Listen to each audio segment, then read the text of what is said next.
Syariat tentang sholat, tentang zakat, ternyata syariat umat terdahulu. Tentang haji, syariat umat terdahulu. Puasa, kita kemarin kan baru Ramadan, ya Bapak Ibu. Kemudian kata Allah apa? Kutiba alaikumus syiyam kama kutiba alal ladzina min qablikum. Diwajibkan ke atas kalian untuk berpuasa sebagaimana diwajibkan ke atas orang-orang sebelum kalian. Artinya Bapak Ibu, puasa pun juga merupakan syariat umat terdahulu. Tetapi subhanallah, kita mewariskan ibadah puasa, ibadah sholat, ibadah zakat, dan ibadah haji itu secara utuh dan sempurna. Dan ketika itulah Rasulullah SAW, ketika haji di Arafah, turun ayat, Al-yawma akmaltu lakum dinakum wa atmamtu alaikum nikmati wa raditu lakumul islama dina. Setelah aku sempurnakan agama kepada kalian dan nikmatku kepada kalian, dan aku rela ridho Islam sebagai agama. Makanya Bapak Ibu yang dirahmati Allah, maka syariat-syariat itu yang diwariskan oleh para nabi dan rasul kepada Nabi Muhammad SAW kepada kita Bapak Ibu, yang paling pertama, ini udah mulai kesimpulan Pak, ya. Yang paling utama syariat tentang menyembah Allah. Itulah syariat para nabi dan rasul. La ilaha illallah. Tidak ada yang berhak disembah kecuali Allah. Kalau katanya harus menghadap Ka'bah, kita enggak nyembah Ka'bah. Kita hanya menyembah Allah, dan Allah perintahkan ketika sholat menghadap Ka'bah. Itu saja. Kalau bukan Allah yang perintahkan, kita enggak menghadap Ka'bah.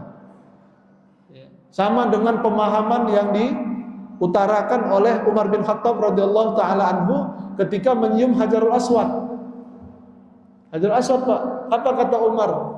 Innaka hajarun la tanfa'u wa la tadur. Wahai batu hitam, kau ini cuma hitam aja kau katanya, yang tidak bermanfaat dan tidak membahayakan. Itu akidah, Pak. Laula anni ra'aitu Rasulullah SAW syammaka la syamamtuka. Kalau bukan karena aku melihat Rasul menciummu, aku tidak akan menciummu. Itulah syariat. Kalau tadi la ilaha illallah, maka cara la ilaha illallah Muhammadur Rasulullah. Ini penguatan akidah, Pak. Ya. Jadi kalau kita mau bahagia dunia akhirat, kita kuatkan akidah dan keyakinan kita. Dan yang paling utama, la ilaha illallah Muhammadur Rasulullah. Kita menyembah Allah, dan cara nyembahnya harus ikut cara Nabi Muhammad sallallahu alaihi wasallam. Kemudian kesimpulan ketiga Bapak Ibu yang dirahmati Allah, tidak ada satupun ibadah yang diperintahkan Allah Subhanahu wa taala melainkan ibadah itu memberikan pengaruh kepada kita. Kita mendapatkan kebahagiaan dalam hati, kebahagiaan jiwa, kebahagiaan dunia dan akhirat, berkeluarga, berbangsa dan bernegara bahkan. Jadi ibadah ini Bapak Ibu yang dirahmati Allah, tidak ada hanya sekedar menyembah Allah, tidak ada kepentingan kita, enggak. Ya. Semua ibadah yang kita tegakkan itu kepentingan kita, keperluan kita. As-sholatu tanha 'anil fahsya'i wal munkar. Salat itu mencegah dari keji dan mungkar. Bukan hanya sekedar Bapak Ibu salat itu mencegah diri kita berbuat keji dan mungkar, tetapi salat itu menjadikan kita kekejian dan kemungkaran orang pun terhadap kita tidak memberikan pengaruh buruk kepada diri kita dengan sholat. Ya. Saya mau tanya sama Bapak Ibu, kira-kira orang Yahudi itu keji nggak, Pak? Membunuh saudara-saudari kita, keji nggak? Keji. Tapi subhanallah, karena saudara-saudara kita di Gaza itu, di Palestina itu, mereka dekat dengan Allah, sholat luar biasa, hafal Quran, bertakarrub kepada Allah Subhanahu wa taala. Kekejian orang-orang Yahudi kepada saudara-saudara kita di Palestina itu tidak mempengaruhi kebahagiaan mereka di dunia dan akhirat. Makanya ada kakek-kakek, Pak, baru runtuh rumahnya, keluarganya semua ya dibantai sama orang-orang Zionis itu, Bapak Ibu. Paginya dia mesti ngopi, ketawa-ketawa sama kawannya setelah diurusnya jenazah keluarganya itu. Sampai ada yang nanya, kok kakek nggak ada beban, padahal baru aja meninggal, dibantai keluarga kakek semua, tapi kakek kok bisa kuat kayak gini? Dia ketawa aja. Dia bilang, kalau mereka sudah selamat, Udah di surga mereka. Justru sebetulnya kalau mau ditanya tentang aku, mestinya aku nangis. Aku macam mana nasibku nanti? Jadi kekejian orang pun tidak membahayakan dirinya, Pak. Subhanallah. Ya. Begitulah as-salatu tanha 'anil fahsya'i wal munkar. Tak ada susahnya. Bahagia terus. Apa yang diberikan Allah Subhanahu wa taala jadi nikmat. As-salatu tanha 'anil fahsya'i wal munkar. Jadi Bapak Ibu yang dirahmati, ibadah itu benteng kita untuk kita ketika menghadapi hidup ini kita tetap bahagia. Kaya tidak lupa diri, miskin Bapak Ibu yang dirahmati tidak susah hati, biasa aja gitu. Punya jabatan tinggi tetap biasa saja. Enggak punya jabatan apa-apa, ya biasa saja. Jadi orang terpandang slow aja, santai aja. Enggak jadi orang terpandang, alhamdulillah. Tetap nikmat semuanya gitu. Ya, itulah ibadah yang diperintahkan Allah mampu membuat kita menjadi orang-orang yang kuat gitu. Terakhir Bapak Ibu yang dirahmati Allah, ibadah yang diperintahkan Allah Subhanahu wa taala itulah yang sebetulnya melahirkan dan menciptakan cahaya kepada orang-orang sekitar kita, Pak. Kan gitu Bapak Ibu ya. Jadi Bapak Ibu yang dirahmati Allah, orang-orang yang rajin ibadah ini mestinya wajahnya ceria-ceria, Pak. Ya. Kalau saya tengok Bapak wajahnya kayaknya kurang ceria ini, Pak. Ya. Orang yang beribadah tuh mesti ceria di rumah, Pak. Ceria, Bu, ceria di rumah sama tetangga. Ya, siapapun yang jumpa sama kita, ya, mereka sangat ingin mendapatkan hidayah Allah. Ya, enak ya ibu itu, enak ya bapak itu beribadah ceria aja mukanya. Jadi saya baru dapat ada yang lewat berita Bapak Ibu yang dirahmati Allah, di Amerika itu ada banyak penjara yang napinya banyak masuk Islam, Pak. Ketika ditanya kenapa masuk Islam, ternyata mereka terpengaruh dengan sesama napi Islam yang mengamalkan Islam di penjara. Ya. Senyumnya, ramahnya, perhatiannya kepada sesama itu lahir dari sikap ibadah yang mereka panjatkan kepada Allah Subhanahu wa taala. Contoh Bapak Ibu, ya.